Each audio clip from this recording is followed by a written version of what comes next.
Welcome to another edition of Coding and Cocktails, Urology Edition. Today, we're going to be talking about old versus new prostate biopsy codes because the old codes are going to go out at the end of 2025 and the new codes start in 2026. We're going to compare this to old and new world wines. And so, with me as always, Dr. Jay Ubroy, urologist extraordinaire and somebody who knows a lot more about alcohol than I do. I'm a coding expert. Um, Dr. Ubroy, how are you today? I'm doing wonderful. We all really love your videos, Dr. Rubenstein, and we watch them as soon as they come out, and they're fascinating. But just to inject a little bit more interest into it, this is a great idea. We're going to talk about cocktails, wine, maybe beers, maybe other things. I'm coming to you from my house. I see you're in your house. I'm excited. We're going to drink and we're going to learn. And I think you've picked an excellent topic to learn about prostate biopsy codes because they're fascinating. Absolutely fascinating. Well, we may as well get to it. First of all, tell me about old world wines versus new world wines. Right. So, in the old world, which was typically considered European countries, these are where you'll get your very classic expressions of wines. Here today, we're talking about red wines, but the same thing can be said for white wines if you're into that. But we're talking mostly European countries. A lot of it is France, Spain, and within these countries, the wine can get very complicated. And frankly, when people are learning about wine overwhelming. Um, Probably the same could be said about coding. When we all first started learning about coding, it was very, very challenging. But in the end of the day, when you do kind of hone down your practice, you start realizing that the number of codes you use is really not that many.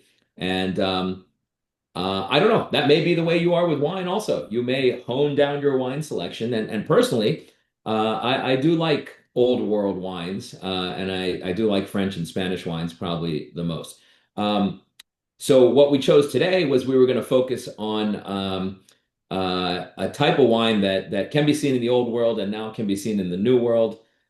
Typically, the old world ones, like we have there, lighter body, lower alcohol, more acidity,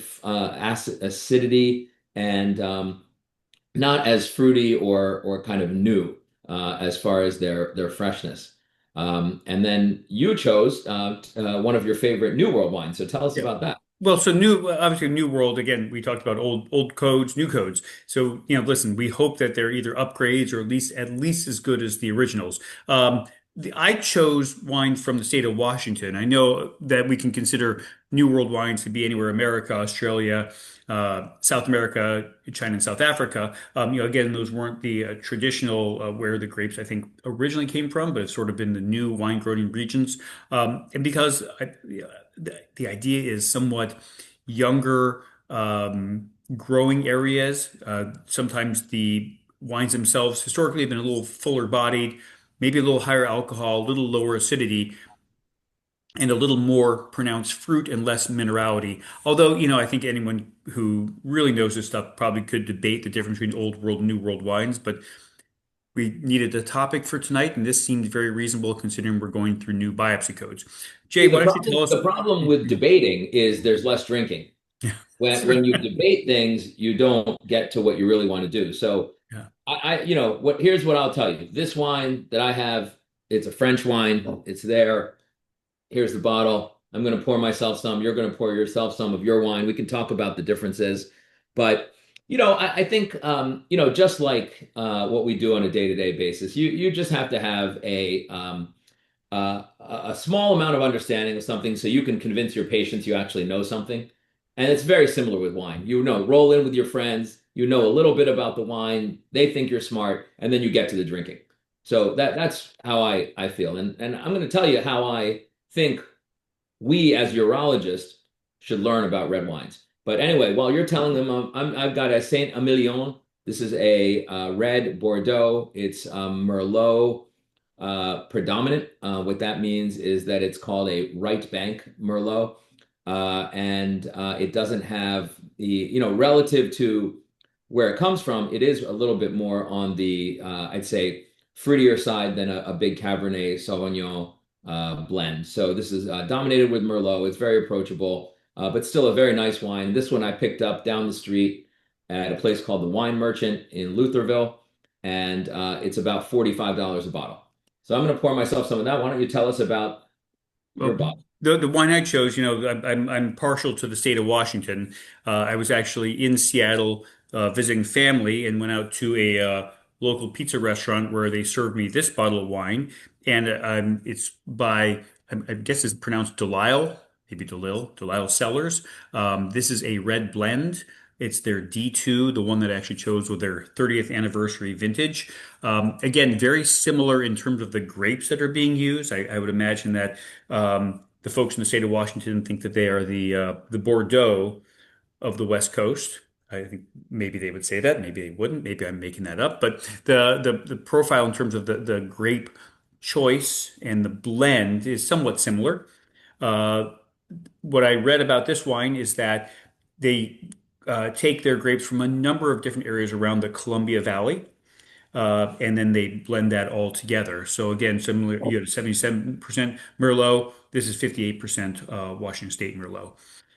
So again, my bias is towards the New World, at least for the point of drinking this bottle of wine. And here is my glass of wine that I have right here. All right, well, let's get to the part that's fun instead of debating. All right. Here's to a really good series on coding. So, this is interesting because I was trying to figure out what I can actually bring to the podcast. And certainly, I know about prostate biopsies. I've done thousands probably. And I code them the same way every time. I mean, I think, prostate biopsies for a person who's a general urologist like myself, they have a very, important role. We have a very important role in that. It starts out with the PSA screening and making sure the patients are getting that and then kind of guiding them through the process. And I think, one thing I've learned now in 15, 17 years of practice is that, the prostate biopsy is a pretty harrowing experience for a patient. And I do think just a quick interlude, we should acknowledge that what we're talking about is a procedure that's very important. And I think it does demand a bit of finesse when you're not only doing the procedure, but also describing it and getting people through it. I mean, certainly doing a really good prostate block, I've always found is helpful. And I have found more and more as I've gotten into my career that if a patient really requests to be sedated for a biopsy or have nitrous anesthesia, I am all for it because I don't want someone to have this as an experience that's been a bad experience for them. But I was also thinking, okay, I can talk a little bit about my experience with prostate biopsies, which is much like the rest of everyone watching this. But my experience in trying to learn about French wine was very confusing, much harder than doing a prostate biopsy. As you can see on the left, there's all sorts of different wines in France, and I can't remember those, and I tried, and maybe it's somebody who's smarter than me can. I like the map on the right side. I basically look at French wine, especially red wine, which is predominantly what I drink, as coming from four different parts of France. Now, of course, there's going to be purists who say you're simplifying this, you're making it too simple, but it is what it is. So this map shows you got the Loire Valley in the northwest of France, you got Burgundy and Rhone in the eastern part, and then you've got Bordeaux way down in the bottom western corner. But even that was a little challenging for me to remember, and then some of the things. So finally, it hit me how we should do this on the next slide. A mnemonic, because as urologists, we need mnemonics for a lot of things, especially when you start to get older and drink more wine. So this is what I think people should remember. I really hope you remember the coding from this talk. But if you do remember a little something else, just remember BBRL. And BBRL is big bladders rarely leak. Now, you would agree with me on that, Dr. Oh, Rubenstein? absolutely. Rarely leak. Yeah. And why are we using this mnemonic? Because you got to remember Bordeaux, Burgundy, Rhone, and Loire. And each one of Bladders these rarely have two leak. more alliteration to go with it. The Bordeaux, they're big and bossy. So that's kind of like what we're drinking here. This is probably not a wine that you're going to take out on a Tuesday evening, if that's what you choose to do. This is a really good dinner party, Friday night, Saturday night, and that's kind of all of them. And like we talked about, left bank, right bank. You can choose if you like the cab blends or the Merlot. But if this is a big wine, you go to the liquor store, you get a Bordeaux, you take it to someone's house for dinner, they're going to be happy. When you get your bonus check or you've really hit it big in life and you want to try like a pricey French wine, that's where you go with the bougie and brilliant Burgundy. And that's got Pinot Noir, so a different type of grape, a lighter wine in color, but flavorful and very expensive.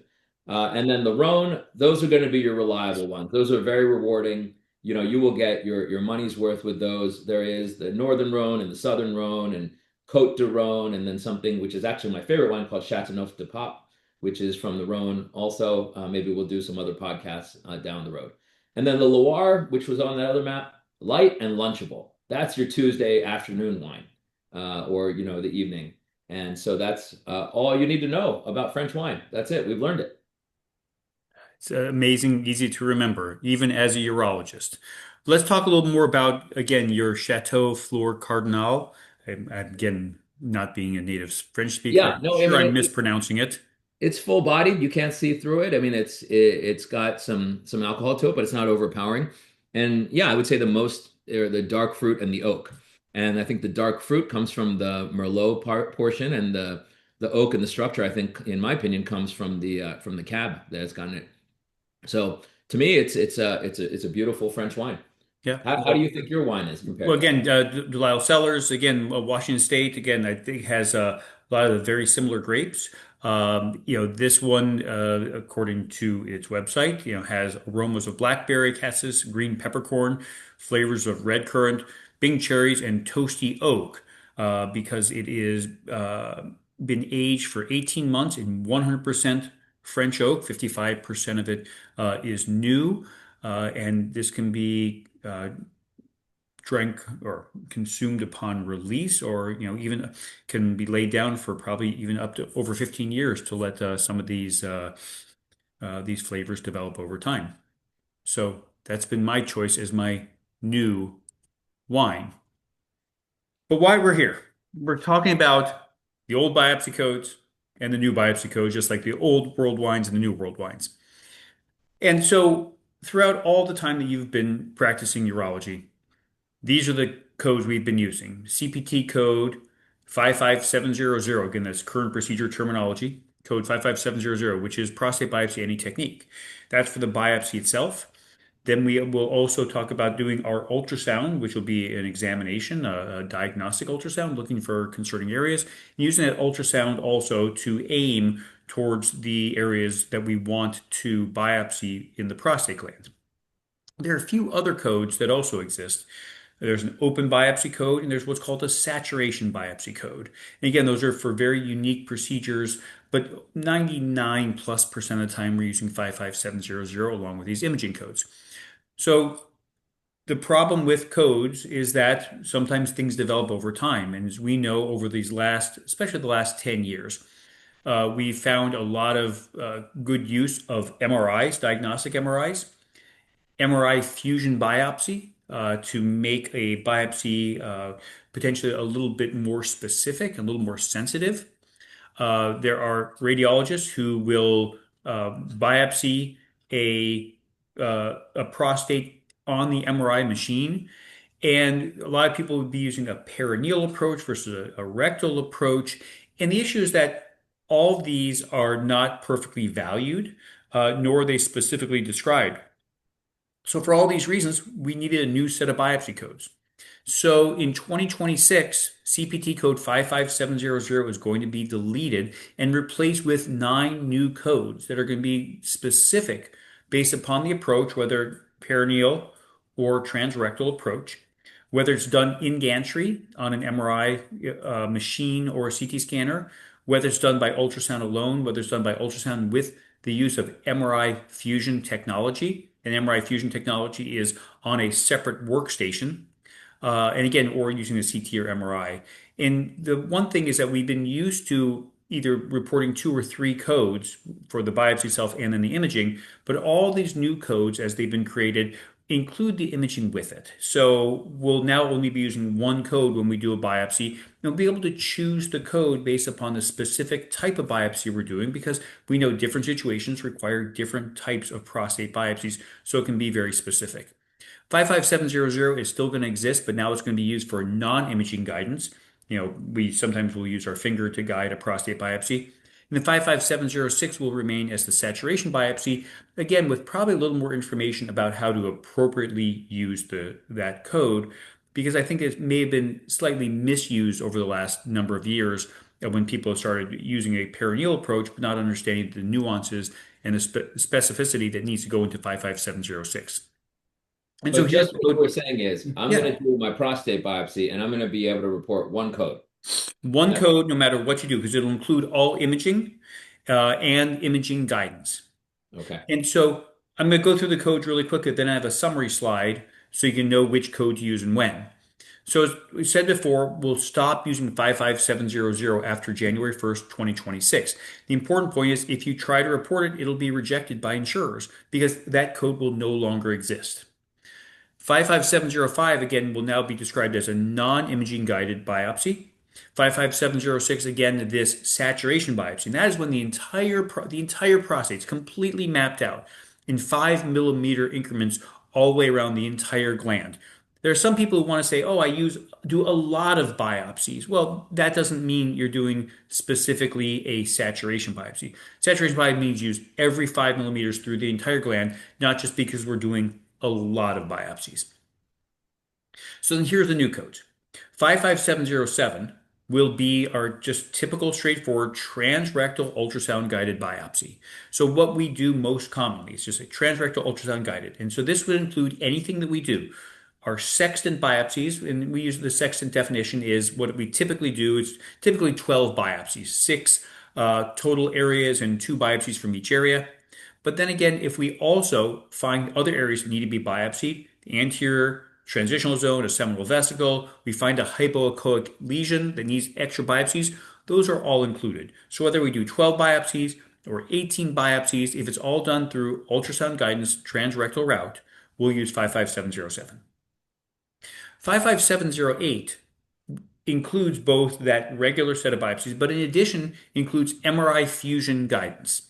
And so this is when we have an MRI that has a lesion, has an area that needs to be biopsied. And on a separate workstation, we take that MRI, fuse it in real-time ultrasound, and we are able to biopsy that area. So even if we take 2 to 3 cores of that one area, it's considered one lesion. One little nuance about 55708 is that the first lesion is included. That means if there's a second lesion or third lesion on that MRI, we're going to be using an add-on code to describe the extra work to biopsy those other lesions. Again, no matter how many cores are taken at that lesion, that is by lesion. And we'll talk about code 55715, which is our add-on code, in just a little bit. 55709 and 55710 are the same as 55707 and 55708, except this is talking about a transperineal route. And again, ultrasound guidance or ultrasound with MRI fusion guidance, first targeted lesion. Now, transperineally, a little different equipment. Instead of taking 12 standard biopsies, a lot of people will take 20 standard biopsies. But again, even if you add on a couple extra biopsies of a couple extra areas, they'll all fall under 55708. And the oh 09 will be if you also, I mean, the 55709, the 55710 would be including the first MRI fusion guidance lesion. One thing about MRI fusion guidance is that some people do what's called cognitive fusion. That means they know in their head where they want to aim the needle. That doesn't count. This has to be MRI fusion guidance on a separate workstation, independent workstation, where there's true real fusion going on, not fusion in your head. Fusion in your head, you'd still use your 55707 or 55709, whether it's transrectal or transperineal. It's easier to fuse in your head after you've started drinking the wine, I would recommend not to. not at that time. The 55711, 55712 is when an MRI ultrasound fusion guidance biopsy is performed without the sextant biopsies. So without your standard 12 or standard 20 transrectal transperineal. So let's say somebody had previous radiation therapy and there's an area on MRI that needs biopsy, and we only want to biopsy that MRI and not the entire gland. We would use 55711 and 55712. And again, that counts with the first lesion. Subsequent lesions, we can use 55715. The 55713, 55714 will be mostly done by interventional radiologists on a CT scanner or on an MRI machine itself. The work is, again, in gantry MRI CT scan. 55713 includes a sextant biopsy and the target, the first target. 55714 is only the first target without the sextant biopsy.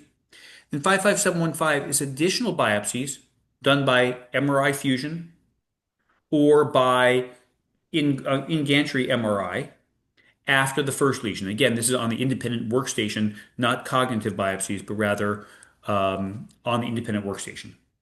And so if you're going to take home anything, this is the final slide talking about prostate biopsies. So again, somebody's doing a transrectal ultrasound biopsy, 55707. Transrectal ultrasound guided biopsy, and then with additional biopsies of areas that are seen or other areas that need to be biopsied, or cognitive fusion, 55707. The same biopsy with the MRI fusion of the first lesion, no matter how many cores are taken of that lesion, 55708. But if the pre-biopsy MRI has two areas that need to be biopsied, 55708 plus 55715. If there are three areas that need to be biopsied, use the 55708 plus the 55715 twice, because again, the first is included with 55708. The second and third would be the add-on code 55715. And I would say in your chart, because there's a lot of stuff here, it's making me want to drink some more.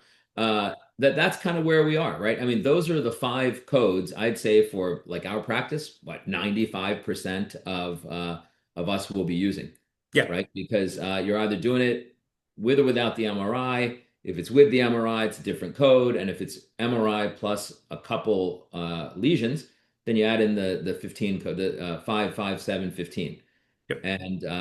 and so that's what I take away from this is that there's a lot of codes here, but the ones that I'm going to be using are in the top five. Yep. And so those who do transperineal, again, 55709, 55710 are the same, two, except that's the perineal route. So again, the reason that perineal route needed its own codes is sometimes take a few more cores, different equipment, sometimes a different amount of work that needs to be done to do it perineally. And again, then we move on to the 711, 712 is if it's an MRI fusion biopsy on an independent workstation without the sextant biopsies, if we're just doing the work alone of biopsying the lesions themselves. Again, the 55706 is the full mapping of the prostate on 5 millimeters areas all the way across the entire gland. That would be the saturation biopsy. If we did the finger guide biopsy, 55705. And then the in-bore MRI or CT scan would be, again, mostly what the radiologists would use. So that's where we are for biopsy starting in 2026. Again, which is our new biopsy codes. Not better, just different Hopefully, than but the we're not. old Yeah, one. we're going out with the old codes, but I'm sticking with my old wine. It's actually quite good. And hopefully this is going to get your message out there to everyone. What do we do if we're in our office and we have a coding question? Where is the what we have you, but many people don't have access to you, and you're a busy person. We each are assigned a coder that goes through our charts. Is that the person? Are they up on all this? I assume that you give talks like this to them. The nice part is that there are many different ways that this coding education goes out, and it's really up to a certified coder to be up on all new codes that come through every year. I know that the American Medical Association puts out educational materials. The American Urological Association puts out materials and videos and things like that. And also we can find them online, and hopefully people will listen to a podcast like this so they're up to date on what's the right thing to do. Because it's really important to have documentation of what you're doing, choosing the code that describes the amount of work that you're doing so you can get appropriately reimbursed for the work that you're doing and not to choose a wrong code. The last thing we need is for somebody to not understand the nuances, choose a wrong code, charge get audited, pay back money or get something denied because they had chosen the wrong code for the work that they did.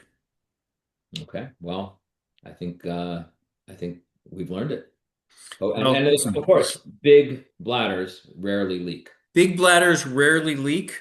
Yes, you know French red wine, you know prostate coating. This was fun. I'll see, Cheers, we'll and see we'll you see you again at the soon. next one. Yeah. Bye.